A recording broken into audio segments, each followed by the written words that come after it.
2 ದಿವಸ ಹಿಂದೆ ನಮ್ಮ ಆಫೀಸ್ಗೆ ಇಬ್ಬರು ಪೇರೆಂಟ್ಸ್ ಬಂದು ಅವ್ರ ಮಗ ಡ್ರಗ್ಸ್ಗೆ ಅಭ್ಯಾಸ ಆಗಿದ್ದಾನೆ ಅಂತ ಹೇಳಿದ್ದಾರೆ.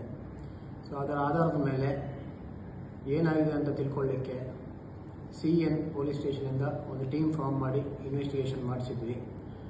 ಅವರು ಸ್ಟೆಪ್ ಬೈ ಸ್ಟೆಪ್ ಸಿಸ್ಟಮ್ಯಾಟಿಕ್ಕಾಗಿ ಇನ್ವೆಸ್ಟಿಗೇಷನ್ ಮಾಡಿ ಈ ಮಂಗಳೂರು ಸಿಟಿಯಲ್ಲಿ ಸುಮಾರು 200 ಜನ ಸ್ಟೂಡೆಂಟ್ಸು ಮತ್ತು ಎಂಪ್ಲಾಯೀಸ್ ಇವರೆಲ್ಲರಿಗೂ ಕೂಡ ಡ್ರಗ್ಸ್ ಸಪ್ಲೈ ಮಾಡ್ತಿದ್ದಂತಹ ಒಂದು 5 ಜನರನ್ನು ಜಾಲ ಪತ್ತೆ ಮಾಡಿ ಅರೆಸ್ಟ್ ಮಾಡಿದ್ದಾರೆ.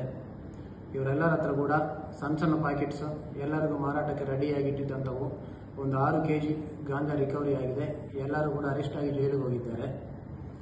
ಇನ್ನು ಮುಂದೆ ಇವರು ಯಾರಿಗೂ ಕೂಡ ಸಪ್ಲೈ ಮಾಡೋಕ್ಕಾಗಲ್ಲ. ನಾನು ಹೇಳ್ತಾ ಇರೋದೇನೆಂದರೆ, ಒಬ್ಬರು ಪೋಷಕರು ಬಂದು ಒಂದು ಕಂಪ್ಲೇಂಟ್ ಕೊಟ್ಟಾಗ 200 ಜನಕ್ಕೆ ಡ್ರಗ್ಸ್ ಸಪ್ಲೈ ಆಗದಂಗೆ ಒಂದು ಕ್ರಮ ಕೈಗೊಳ್ಳಲಿಕ್ಕೆ ಅವಕಾಶ ಆಗಿದೆ. ಅದೇ ರೀತಿ ಒಂದು 10 ಜನ ಬಂದು ಕಂಪ್ಲೇಂಟ್ ಕೊಟ್ಟರೆ 2000 ಜನಕ್ಕೆ ಡ್ರಗ್ಸ್ ಯಾರು ಸಪ್ಲೈ ಮಾಡ್ದಂಗೆ ಪೊಲೀಸರು ಮಾಡಬಹುದು. ಅದೇ ಒಂದು 100 ಜನ ಕೊಟ್ಟರೆ, ಕರೆಕ್ಟಾಗಿ ಇನ್ಫಾರ್ಮೇಷನ್ ಕೊಟ್ಟರೆ ಮಂಗಳೂರು ಜಿಲ್ಲೆಯಲ್ಲಿ ಮಂಗಳೂರು ಸಿಟಿಯಲ್ಲಿ ಎಲ್ಲಿಯೂ ಕೂಡ ನಿಮಗೆ ಡ್ರಗ್ಸ್ ಇಲ್ಲದಂಗೆ ಮಾಡಬಹುದು, ಇಲ್ಲಿಗೆ ಬರದೇ ಇರುವಂಗೆ ಮಾಡಬಹುದು.